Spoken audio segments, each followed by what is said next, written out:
Friends ఇది వచ్చేటప్పటికే IQ 15 recent గానే launch అయింది. దీని బేస్ వేరియంట్ వచ్చేటప్పటికి మీకు సుమారుగా 73,000 రూపీస్‌కి పెట్టారు. బట్ కార్డ్ ఆఫర్స్, డిస్కౌంట్స్ ఇవన్నీ కలుపుకున్నారు అంటే సుమారుగా 68,000-69,000 రూపీస్‌కి మీకు రావడం అయితే జరుగుతుంది. ఇన్‌ఫాక్ట్ అలా అయినా గాని compare to previous generation of mobile ఫోన్‌తో కంపేర్ చేశారు అన్నట్లయితే గనక అరౌండ్ 13,000-14,000 రూపీస్ దాకా మీకు ఇది ప్రైస్ హైక్‌లో కనపడటం అయితే జరుగుతుంది. అండ్ ఇప్పుడు లాంచ్ అయినటువంటి మొబైల్ ఫోన్స్ అన్ని కూడా ప్రైస్ హైక్‌గా కనిపిస్తున్నాయి. బట్ మరి ఇంత దారుణమైనటువంటి హైక్ అయితే కాదు. సో వన్ ప్లస్ మీరు ఫర్ ఎగ్జాంపుల్ చూసారనుకోండి OnePlus 15 compare to previous generation కన్నా గాని ఇంతకుముందు 70,000 పెట్టారు. ఇప్పుడు 3,000-4,000 రూపాయలు ఎక్సెస్‌గా మన ముందు తీసుకొని రావడం అయితే జరుగుతుంది. ఆఫ్ కోర్స్ కార్డ్ ఆఫర్స్‌తో మళ్ళీ డిస్కౌంట్ ఇస్తున్నారు అనుకోండి. అండ్ ఇదే కాదు ఒప్పో ఫైండ్ ఎక్స్ కానీ ఇవన్నీ కూడా ఆల్మోస్ట్ ఆల్ 5,000-6,000 రూపీస్ డిఫరెన్స్ అనిపించింది గానీ ఇది మాత్రం ఏకంగా 60,000 రూపాయలు లాంచ్ అవ్వాల్సింది 73,000 రూపాయలకి లాంచ్ చేసేసారు. సో చిప్స్ ప్రైస్ పెరిగినాయి. తర్వాత జనరేషన్ కి తగ్గట్టుగా ఇన్ఫ్లేషన్ రావడం జరుగుతుంది. సో అదంతా ఒక పార్ట్ అయితే ఆ బడ్జెట్ సెగ్మెంట్ లో ఇది మనం పర్చేజ్ చేయొచ్చా చేయకూడదు అన్ని డిపార్ట్మెంట్ లో టీమ్ అలాగే నేను కూడా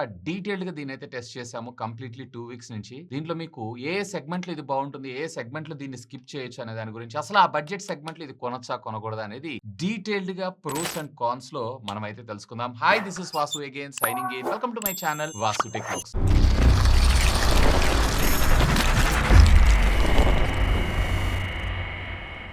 సో ఫస్ట్ ఆఫ్ ఆల్ దీనిలో ప్రోస్ గురించి మనం మాట్లాడుకుందాం. మొదటి ప్రో విషయానికి వచ్చారు అన్నట్లయితే one of the best display as of now Android ప్రపంచంలో అంటే ఖచ్చితంగా దీనికే ఇవ్వచ్చు. సో దీంట్లో మీకు వచ్చేటప్పటికి 2K రెజల్యూషన్ ఉన్నటువంటి డిస్ప్లే సామ్సంగ్ M14 ప్యానల్ ని యూజ్ చేశారు. యాజ్ ఆఫ్ నౌ దీన్ని మీకు ఐఫోన్ 17 ప్రో సిరీస్ లో ప్రో మ్యాక్స్ అలాగే అప్కమింగ్ వచ్చేటువంటి Samsung mobile phone S26 series లో ఈ డిస్ప్లేస్ అయితే చూడొచ్చు. ఈవెన్ సామ్సంగ్ వాళ్ళ ఫోన్ లో కాకుండా మొట్టమొదటిసారిగా వేరొక బయట బ్రాండ్ కి సప్లై చేసినటువంటి మొబైల్ ఫోన్ ఇది. ఒకవేళ మీరు గనక కంటెంట్ వాచ్ చేయటం నెక్స్ట్ లెవెల్ ఎక్స్పీరియన్స్ కావాలనుకుంటున్నారు అన్నట్లయితే this is the perfect thing. In fact ఇది నార్మల్ మోడ్ లో వచ్చేటప్పటికి up to 2600 nits of brightness అలాగే మాక్సిమం HBM మోడ్ లోకి వెళ్ళారు అన్నట్లయితే 6000 నిట్స్ ఆఫ్ పీక్ బ్రైట్నెస్ లోకి వెళ్ళడం జరుగుతుంది. ఈవెన్ బెజల్స్ అన్ని కూడా మీకు సిమెట్రికల్ గా మీకు రావడం అయితే జరుగుతుంది. One of the best display as of now Android phones లో నేను చూసినటువంటి వాటన్నిటిలో. ఇంతేకాదు దీంట్లో మనకి 144Hz స్క్రీన్ రిఫ్రెష్ రేట్ తో పాటు డాల్బీ విజన్ సపోర్ట్ కూడా వీళ్ళు మొట్టమొదటిసారిగా యాడ్ చేశారు. యూజువల్ గా మనం ఐక్యూ మొబైల్ ఫోన్స్ లో వీటిని మిస్ అవుతూ ఉంటాం. సో దాన్ని కూడా ఇందులో ఇంక్లూడ్ చేయడంతో పాటు HDR10 కంటెంట్ కూడా మీరైతే వాచ్ చేయొచ్చు. 144Hz అనేది ఎక్కువగా మీరు గేమింగ్ ఆడుతున్నారు అన్నట్లయితే మీకు బాగా ఉపయోగపడుతుంది కానీ normal regular day to day use లో మీకు పెద్దగా ఇది ఉపయోగపడదు జరగదు. అండ్ దీంట్లో మనకి LTPO ప్యానల్ ని మనకి యూజ్ చేశారు. సో ఇది వచ్చేటప్పటికి మీకు 1 Hz నుంచి స్టార్ట్ చేసుకొని 144 Hz దాకా మీకు స్క్రీన్ రిఫ్రెష్ రేట్ అనేది వేరీ అవడం జరుగుతూ ఉంటుంది. Mobile phone regular operating system usage లో 60 Hz రావడం జరుగుతుంది. ఒకవేళ ఏదైనా గేమ్ లేదా యాప్ సపోర్ట్ ఉంది అన్నట్లయితే 120 Hz. ఈవెన్ గేమింగ్ లో గేమ్ ఫ్రేమ్ ఇంటర్పోల్యూషన్ మోడ్ లో వీళ్ళు ఇచ్చినటువంటి కస్టమైజ్ ఫోల్డ్ తో డైరెక్ట్ గా మీరు అప్ టు 144 Hz దాకా మీరు గేమ్ ప్లేని కూడా ఆడుకోవచ్చు. ఇక నెక్స్ట్ ప్రో ఎలిమెంట్ విషయానికి వచ్చారు అన్నట్లయితే గనక దీంట్లో ఉన్నటువంటి battery 7000 mAh of the battery మనకి ఇందులో ఇంటిగ్రేట్ చేయడంతో పాటు మనకి 100 వాట్స్ ఆఫ్ ఫాస్ట్ ఛార్జింగ్ తీసుకొచ్చారు. సో ఇక్కడ నాకు కొంచెం డౌన్ గ్రేడ్ అనిపించింది కంపేర్ టు ప్రీవియస్ జనరేషన్ దానికన్నా. ఎందుకంటే ఇంతకు ముందు మనకు 120 వాట్స్ ఇచ్చేవాళ్ళు. బట్ నాకు ప్రాక్టికల్ గా దీన్ని టెస్ట్ చేసిన తర్వాత అంత పెద్ద డిఫరెన్స్ ఏం లేదు. మ్యాక్స్ టు మ్యాక్స్ అంటే మీకు 3 to 5 మినిట్స్ డిఫరెన్స్ వస్తుంది అంతే, అంతకు మించి అయితే ఏం లేదు. బట్ డీసెంట్ ఎనఫ్ అని నేను అంటాను. Even 100 watts of fast charging technology కూడా. అండ్ మొట్టమొదటిసారిగా వీళ్ళు మనకి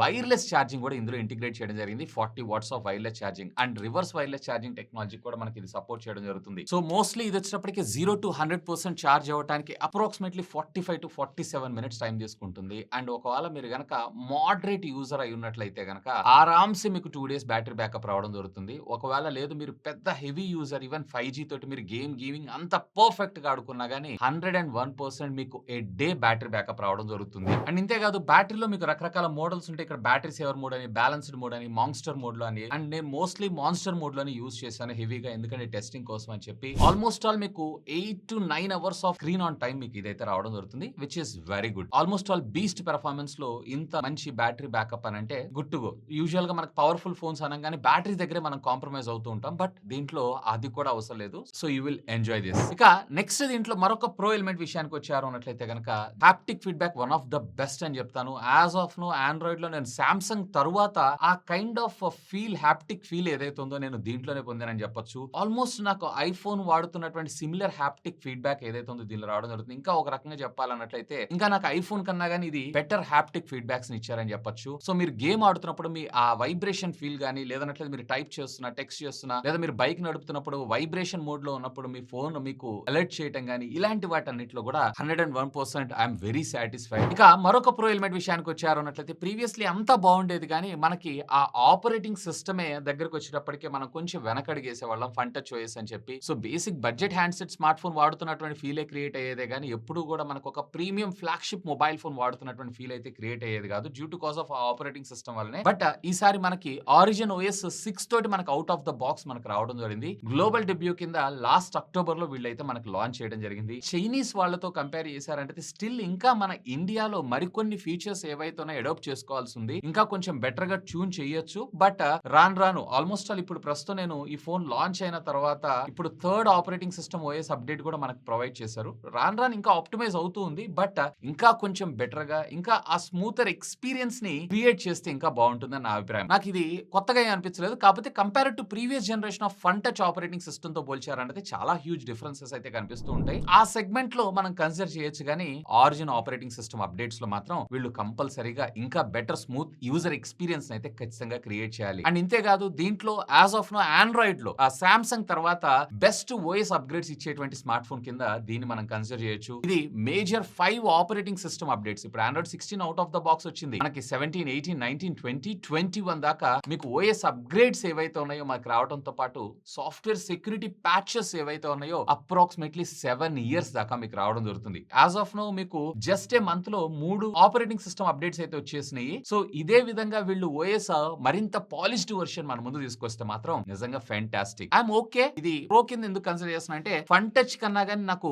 ఈ ఆరిజిన్ ఓఎస్ 6 ఏదైతే ఉందో చాలా బాగా అనిపించింది. సో అందుకోసం ప్రో వేసాను గానీ బట్ ఇంకా టూ ఫార్ టు గో అనే నా అభిప్రాయం. ఇక మరొక ప్రో ఎలిమెంట్ విషయానికి వచ్చారు అన్నట్లయితే గనక కెమెరా డిపార్ట్మెంట్. కెమెరా డిపార్ట్మెంట్ లో కూడా వీళ్ళు ఈసారి చాలా బాగా అప్డేట్స్ అయితే మన ముందు తీసుకొచ్చారు. ముఖ్యంగా పోర్ట్రేట్ లో వచ్చేటప్పటికి మనకి 85mm అండ్ 100mm కూడా తీసుకొచ్చారు చూసారా, ఫెంటాస్టిక్. ముఖ్యంగా బ్యాక్గ్రౌండ్ డెప్త్ ఎఫెక్ట్ గానీ ఎడ్జ్ డిటెక్షన్ గానీ ఇవన్నీ కూడా బానే ఉన్నాయి. కాకపోతే లో లైటింగ్ లో కొన్ని ఇమేజెస్ అయితే నాకు బాగా స్ట్రగ్లింగ్ అనిపిస్తుంది. ముఖ్యంగా అల్ట్రా వైడ్ యాంగిల్ లోకి వెళ్ళినప్పుడు. దీంతో పాటుగా దీని ఆల్గరిథం అంతా మెజారిటీ ఆఫ్ ద థింగ్ అంతా కూడా ట్యూన్డ్ బై వివోనే నాకు అర్థమవుతుంది లోపల ఇంటర్ఫేసెస్ అంతా కూడా. సో దీంట్లో మీరు ఎప్పుడైనా గానీ పోర్ట్రేట్ ఫోటోస్ గానీ నార్మల్ రెగ్యులర్ ఫోటోగ్రాఫ్స్ కానీ మీరు క్యాప్చర్ చేసుకునేటప్పుడు సాధ్యమైనంత వరకు ఇక్కడ ఉండేటువంటి బేసిక్ స్టైల్స్ ఉన్నాయి చూసారా, అందులో వివిడ్ పెట్టుకొని చూడండి బెటర్ ఉంటుంది. అండ్ రకరకాల ఫిల్టర్స్ ఇచ్చారు. సో డైరెక్ట్ గా social media ready upload pictures అనే మనం చెప్పుకోవచ్చు. దీంట్లో ప్రైమరీ సెన్సార్ ఏదైతే ఉందో మనకి సోనీకి సంబంధించినటువంటి IMX 882 సెన్సార్ తీసుకొచ్చారు. పర్వాలేదు డీసెంట్ ఫోటోగ్రాఫ్స్ అయితే మీరు క్యాప్చర్ చేయొచ్చు. ఒకప్పుడు ప్రీవియస్లీ మనకి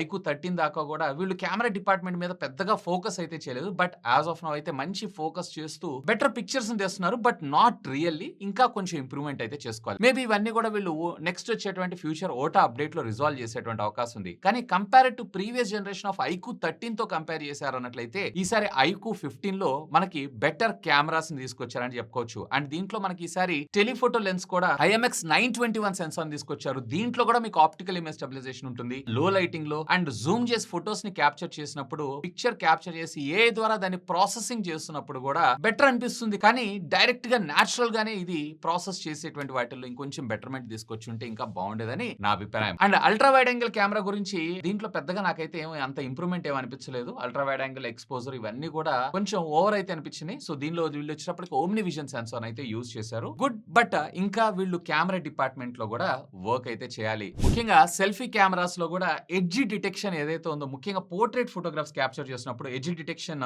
కొంచెం బెటర్ గా తీసుకొచ్చి బ్యాక్గ్రౌండ్ డెప్త్ ఆఫ్ ఫీల్డ్ ఇంకొంచెం క్రియేట్ చేస్తే ఇంకా బాగుంటుందని నా అభిప్రాయం. నార్మల్ ఫోటోస్ క్యాప్చర్ చేసినప్పుడు ఓకేలేండి. ఫోటోస్ మాత్రం వైబ్రెంట్ గా షార్ప్నెస్ గా పిక్చర్స్ అయితే మీరు క్యాప్చర్ చేయొచ్చు. అండ్ వీడియో రికార్డింగ్ కాంపాక్టబిలిటీస్ లో కూడా మనకి రేర్ మీకు 8K 30 FPS లో ఇచ్చారు. అండ్ లాక్ ఫార్మాట్ లో కూడా మీరు వీడియోస్ అయితే రికార్డ్ చేసుకోవచ్చు. బట్ మీరు స్టెబిలిటీ మోడ్ లోకి వెళ్ళి స్విచ్ అయ్యారు అన్నట్లయితే కనుక ఆటోమేటిక్ గా 1080p 30కి ఇది డౌన్గ్రేడ్ అవడం జరుగుతుంది. అండ్ ఫ్రంట్ మాత్రం 4K 30 అలాగే 60 FPS లో మీరు వీడియోస్ అయితే రికార్డ్ చేసుకోవచ్చు. కెమెరాలో క్యాపబిలిటీస్ ఉన్నా గానీ వీళ్ళు ఇంకొంచెం బెటర్ సెన్సార్ తోటి అండ్ ఇంకొంచెం బెటర్ ఆప్టిమైజేషన్స్ తోటి తీసుకొచ్చుంటే ఇంకా బాగుండేదని నా అభిప్రాయం. ఓవరాల్ గా compare to previous generation of phone కన్నా గానీ బెటర్ పిక్చర్స్ అయితే క్యాప్చర్ చేస్తుంది. కానీ ఇంకా వీళ్ళైతే దీన్ని ఆప్టిమైజ్ చేయాలి. But consider as a pro. అంటే ప్రీవియస్లీ మనకు వచ్చేటప్పటికి ఐక్యూ అంటే కేవలం గేమింగ్ సెంట్రిక్ గా మనం ఎక్కువగా చూసేవాళ్ళం. బట్ చిన్నగా ఆ ప్రాస్పెక్ట్ ని వీళ్ళైతే కంప్లీట్లీ చేంజ్ అయిపోతున్నారు. ఇక మరొక ప్రో ఎలిమెంట్ విషయానికి వచ్చారు అంటే compare to previous generation of iQOO 13 తో పోలిస్తే అది సెమీ కర్వ్ డిజైన్ తో మనం ముందు తీసుకొచ్చారు. ఇది మొత్తం completely boxy kind of design. మరీ బాక్సీ అంటే బాక్సీ కైండ్ ఆఫ్ కాదు. ఇన్ హ్యాండ్ చేతిలో పట్టుకోవడానికి ఫీల్ ఇదంతా కూడా చాలా బాగుంది. నాకు బాగా నచ్చింది ఏంటి అంటే ప్రీవియస్లీ మనకి ఈ కెమెరా బంప్ ఏదైతే ఉందో కొంచెం పెద్దగా ఉండేది. ఇప్పుడు కొంచెం చిన్నగా చేయడంతో పాటు ఈ మాన్స్టర్ హాలో లైట్ ఏదైతే ఉందో కంప్లీట్లీ కెమెరా కిందకి తీసుకొని వెళ్ళడం జరుగుతుంది. దీనివల్ల కొంచెం మనకి డెప్త్ ఆఫ్ ఫీల్ క్రియేట్ అవడంతో పాటు మీరు ఫోన్ ఇట్లా ఫ్లిప్ చేసి పెట్టినప్పుడు ఏదైనా నోటిఫికేషన్స్ వచ్చినా, కాల్స్ వచ్చినా, లేదన్నట్లయితే గనక చార్జ్ చేస్తున్నా, గేమింగ్ ఆడుతున్నా ఆ ఫీల్ ఏదైతే ఉందో ఫెంటాస్టిక్ అనిపిస్తూ ఉంటుంది. ప్రీవియస్లీ మనకి టాప్ ఉండేది. సో మనకి డైరెక్ట్ గా కళ్ళ మీద పడుతూ అది కొంచెం కైండ్ ఆఫ్ చైనీస్ ఫోన్ లాగా అనిపించేది. బట్ ఈసారి చాలా ఆప్టిమైజ్డ్ గా, చాలా పాలిష్డ్ గా తీసుకొచ్చారు. ఏదైతే వీళ్ళు ఫ్లాగ్షిప్ లెవెల్ అని చెప్పి వేరే కంపెనీస్ తో పాటుగా వీళ్ళు ప్రైసింగ్ లాంచ్ చేస్తారు. దాంట్లో IP69K కూడా ఇస్తున్నారు. వీళ్ళు IP69 మాత్రమే ఇస్తున్నారు. సో అది కూడా ఇంప్లిమెంట్ చేస్తుంటే ఇంకా బాగుండేది. అండ్ ఫ్రంట్ వచ్చేటప్పటికి వీళ్ళు స్కాచ్ సెన్సేషన్ గ్లాస్ ని ఇస్తున్నారు. అండ్ బ్యాక్ సైడ్ వచ్చేటప్పటికి మీకు లెజెండరీ బ్లాక్ వెళ్ళారు అన్నట్లయితే గ్లాస్ వస్తుంది. అండ్ ఇది వచ్చేటప్పటికి వీళ్ళు ఫైబర్ గ్లాస్. ఎందుకోసం అంటే వెయిట్ మేనేజ్మెంట్ కోసం. పర్వాలేదు, రఫ్ అండ్ టఫ్ గా నేను యూజ్ చేసినా గానీ ఇది ఎక్కడ నాకు డ్యామేజ్ అవుతుందేమో అన్న ఫీల్ అయితే ఖచ్చితంగా ఇది క్రియేట్ చేయలేదు. బట్ IP69 కి బదులుగా IP69K కూడా తీసుకొచ్చుంటే సెట్. ఇక దీనిలో కాన్స్ గురించి మనం మాట్లాడుకుందాం. సో కాన్స్ గురించి అనగానే నాకు ఫస్ట్ ఆఫ్ ఆల్మోస్ట్ వీళ్ళు 73,000 రూపాయలు పెట్టారు. సో ఇదే ప్రైసింగ్ లో మీకు OnePlus 15 కూడా రావడం జరుగుతుంది. దాంట్లో మీకు వచ్చేటప్పటికే AI పరంగా చాలా ఫీచర్స్ ని మనకి ఇచ్చారు. సో ఒకవేళ మీరు గనక ప్రొడక్టివిటీగా వాడుకోవాలనుకుంటున్నారు అన్నట్లయితే గనక ఇది పెద్దగా మీకు సూట్ అయ్యేటువంటి డివైస్ కాదు. సో ఇన్ని తెచ్చినా గానీ వీళ్ళు ఎంత కాడికి కెమెరా డిపార్ట్మెంట్ లో అండ్ కొన్ని సెగ్మెంట్స్ లో మాత్రం ఏఐని యూజ్ చేశారు కానీ ఫుల్ ప్లెడ్జ్డ్ గా ఏఐని కూడా ఇందులో ఇంటిగ్రేట్ చేస్తుంటే ఇంకా బాగుండేదని నా అభిప్రాయం. సో అది నాకు ఒక డిసడ్వాంటేజ్ అనిపించింది. ఇక మరొక కాన్ విషయానికి వచ్చారంటే నేను ఆల్రెడీ కెమెరా డిపార్ట్మెంట్ లో మాట్లాడాను. సో ముఖ్యంగా లో లైటింగ్ లో అండ్ సెల్ఫీ ఫోటోస్ ఏవైతే ఉన్నాయో ఇంకా కొంచెం బెటర్ గా తీసుకొచ్చుంటాయి. అంటే ముఖ్యంగా మీరు ఎక్కువగా సెల్ఫీ ఫోటోస్ క్యాప్చర్ చేసుకుంటున్నా లేదా లో లైటింగ్ లో నేను ఫోటోగ్రాఫ్స్ క్యాప్చర్ చేసేది ఎక్కువగా ఉంటుందన్న అన్నట్లయితే గనక నన్ను అడిగితే మీరు దీన్ని స్కిప్ చేయొచ్చు అని నేను అంటాను. బట్ నాకు కెమెరా డిపార్ట్మెంట్ లో పెద్దగా ఏం కాదు అని అంటే you can consider this. Maybe ఇదంతా ఓటా అప్డేట్ లో క్లియర్ చేసే అవకాశం ఉంది. బట్ ఎంత క్లియర్ చేసినా గానీ హార్డ్వేర్ లిమిట్స్ కి బియాండ్ అయితే పుష్ చేయలేరు కదా. సో ఇది కూడా నాకు ఒక డిసడ్వాంటేజ్ అనిపించింది. ఇక మరొక కాన్ విషయానికి వచ్చారు అన్నట్లయితే గనక ఇది మనకి ప్రైస్ చాలా ఎక్కువగా తీసుకొచ్చారు. ఆల్మోస్ట్ 30 to 33% ప్రైస్ హైక్ తో తీసుకొచ్చారు compare to previous generation of mobile phone తో పోల్చారు అన్నట్లయితే. జనరల్ గా అన్ని మొబైల్ ఫోన్ కంపెనీస్ కూడా మనకి స్పేర్ పార్ట్ కాస్ట్ పెరిగినాయి, ఆ కాంపోనెంట్స్ కాస్ట్ పెరిగినాయి అని చెప్పి అరౌండ్ 3,000 to 5,000 రూపీస్, 6,000 రూపీస్ దాకా కూడా పెంచడం జరిగింది. వీళ్ళు ఏకంగా అప్రాక్సిమేట్లీ ప్రీవియస్లీ వీళ్ళు వచ్చేటప్పటికి 60,000కి తీసుకొస్తే ఇప్పుడు 73,000 రూపాయలకు లాంచ్ చేశారు. నేను కార్డులు, డిస్కౌంట్లు ఇవన్నీ ఏం చెప్పట్లేదు. ఎందుకంటే ఇవి ఎప్పుడు ఉంటాయి, ఎప్పుడు తీసేస్తారని మనకు తెలియదు కాబట్టి. సో 13,000 రూపాయలు ఎక్కువ తీసుకొని రావడం జరిగింది. అంటే కంపేర్ టు రెగ్యులర్ గా ప్రైస్ హైక్ కన్నా కానీ ఆల్మోస్ట్ డబల్ తీసుకొచ్చారు. అండ్ దీనికి వీళ్ళు చెప్తున్నటువంటి రీజన్ ఏంటంటే బెస్ట్ డిస్ప్లేని మేము ప్రొవైడ్ చేసాము, బెస్ట్ కెమెరాస్ లో మేము ఇంప్లిమెంట్ చేసాము, and best features like USB ద్వారా డైరెక్ట్ గా స్ట్రీమింగ్ ఆప్షన్ కూడా మేము ఇచ్చాము, అండ్ బెస్ట్ కూలింగ్ టెక్నాలజీని వాడాము, అది ఇది అని చెప్తున్నారు. కానీ నాకైతే గనక ప్రైస్ కొంచెం ఎక్కువ అనిపించింది. OnePlus అంటే 73,000 రూపీస్ పెట్టినా గానీ మళ్ళీ మనం అమ్మేటప్పుడు రీసేల్ వాల్యూ ఉంటుంది. అట్లీస్ట్ ఎవరో ఒకళ్ళు దాన్ని 40,000 నుంచి 50,000 రూపాయలకైతే పర్చేజ్ చేస్తారు. ఈవెన్ దో మీరు 6 months వాడిన మొబైల్ ఫోన్ అయినా గానీ. బట్ ఐక్యూకి ఆ ప్రైసింగ్ పెట్టమంటే గనక ఆల్మోస్ట్ ఎవరు అయితే పెట్టరు. ఎందుకంటే ఇవి ఫ్లాగ్షిప్ మొబైల్ ఫోన్స్ కన్నా కానీ బడ్జెట్ సెగ్మెంట్ లో ఎక్కువగా సక్సెస్ అవుతూ ఉంటది. బడ్జెట్ సెగ్మెంట్ యూజర్స్ ఎక్కువగా ఉంటారు కాబట్టి ఆ జనాలు ఐక్యూ బ్రాండ్ కి నేను ఇంత పెట్టాలని ఆలోచిస్తూ ఉంటారు. సెకండ్స్ లో మనం పర్చేజ్ చేసినా లేదా మీరు ఎక్స్చేంజ్ వాల్యూ ఇచ్చినా కానీ అలాంటి సందర్భాలలో నాకైతే ప్రైసింగ్ మాత్రం చాలా హెవీ అనిపించింది కంపేర్ టు ప్రీవియస్ జనరేషన్ దానికన్నా. సో దీన్ని కూడా నేను ఒక కాన్ కింద కన్సిడర్ చేస్తున్నాను. ఇక రెస్ట్ ఆఫ్ ద ఫీచర్స్ అన్ని ఉంటాయి. మనకి డ్యూయల్ బ్యాండ్ వైఫై 7 తో పాటు NFC ఉంటుంది, IR బ్లాస్ట్ ఉంటుంది, under display finger print scanner, అన్ని సెన్సార్స్, ఈవెన్ మనకి ఈసారి eSIM ఆప్షన్ కూడా ఇచ్చారు. సో ఇది ఉంది అది లేదు అన్నట్టు కాకుండా కనెక్టివిటీ పరంగా ఎవ్రీథింగ్ ఈస్ దేర్. ఇక మరొక విషయం వచ్చేటప్పటికే దీన్ని నేను ప్రో అని చెప్పాలా లేదా కాన్ అని చెప్పాలా అనేది నాకైతే అర్థం కావట్లేదు. ఎందుకంటే యాక్చువల్ గా ఐక్యూ వచ్చేటప్పటికే మనం గేమింగ్ సెంట్రిక్ గా ఉండేటువంటి స్మార్ట్ ఫోన్స్ ని మనకి ఎక్కువగా లాంచ్ చేస్తూ ఉంటారు. వీళ్ళదంతా కూడా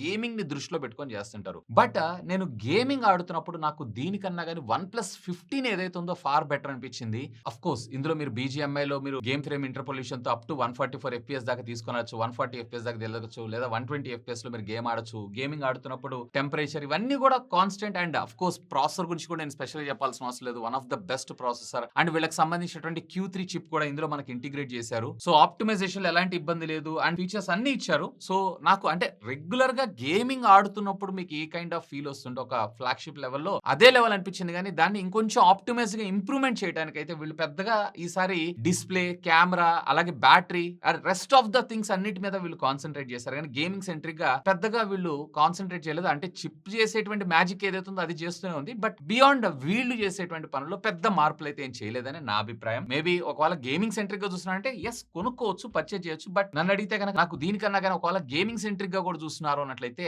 నాకు వన్ ప్లస్ ఫార్ బెటర్ అనిపించింది. ఎందుకంటే దాంట్లో ట్రై చిప్స్‌ని ప్రొవైడ్ చేశారు. 165 స్క్రీన్ రిఫ్రెష్ రేట్‌తో రావడం జరుగుతుంది. బట్ అక్కడ 1.5K రెజల్యూషన్, ఇక్కడ 2K రెజల్యూషన్ డిస్‌ప్లే వచ్చింది. ఇంత చిన్న స్క్రీన్ మీద మీకు 2Kనా 1.5Kనా పెద్ద డిఫరెన్స్ అయితే ఏమి అనిపించదు. బట్ నాకు ఈసారి గేమింగ్ పరంగా ఓకే కూల్, ఎవ్రీ గేమ్ ని ఇది హ్యాండిల్ చేస్తుంది. బట్ బియాండ్ ద లిమిట్స్ వీళ్ళైతే పుష్ చేయలేదనే నా అభిప్రాయం. సో ఇది ఫ్రెండ్స్ ఐక్యూ 15 మొబైల్ ఫోన్ కి సంబంధించినటువంటి డీటెయిల్డ్ ఇన్ డెప్త్ రివ్యూ. ఆ ప్రైసింగ్ సెగ్మెంట్ లో నేను పర్చేజ్ చేయొచ్చానంటే నేనైతే ఆ ప్రైసింగ్ సెగ్మెంట్ లో వద్దని అంటాను. సుమారుగా 60-65,000 రూపీస్ మధ్యలో ఇన్ బిట్వీన్ లో వస్తుంది. అది కూడా నాకు ఐక్యూఏ కావాలి, నేను గేమింగ్ సెంట్రిక్. దీనిలో గేమింగ్ అన్నా గానీ ఈసారి మనకి కొంచెం కెమెరా డిపార్ట్మెంట్ లో improvements, better best display, wireless charging, reverse wireless charging, అలాగే మనకి ఐఆర్ బ్లాస్టర్స్, ఎన్ఎఫ్సి ఇవన్నీ బాగానే ప్రొవైడ్ చేస్తారు. Including under display finger print scanners, ultrasonic ఇవన్నీ కూడా రెగ్యులర్ గా వచ్చాయి. బట్ ఇంకొంచెం ఇంప్రూవ్డ్ గా వచ్చింది. ఐక్యూ నుంచే చూస్తున్నానంటే గనక కొనండి. బట్ నన్ను అడిగితే గనక దీనికన్నా గానీ ఒకవేళ 73,000 రూపీస్ బడ్జెట్ అయితే గనక దీనికన్నా వన్ ప్లస్ ఇంకా ఫార్ బెటర్ అయ్యేటువంటి అవకాశం అయితే ఉంది. And by the by one plus ని దీన్ని డీటెయిల్డ్ గా కంపేర్ చేస్తూ కూడా ఒక వీడియోని పోస్ట్ చేశాను. చూడకపోతే ఇక్కడ కార్డ్స్ లో వదిలేస్తాను.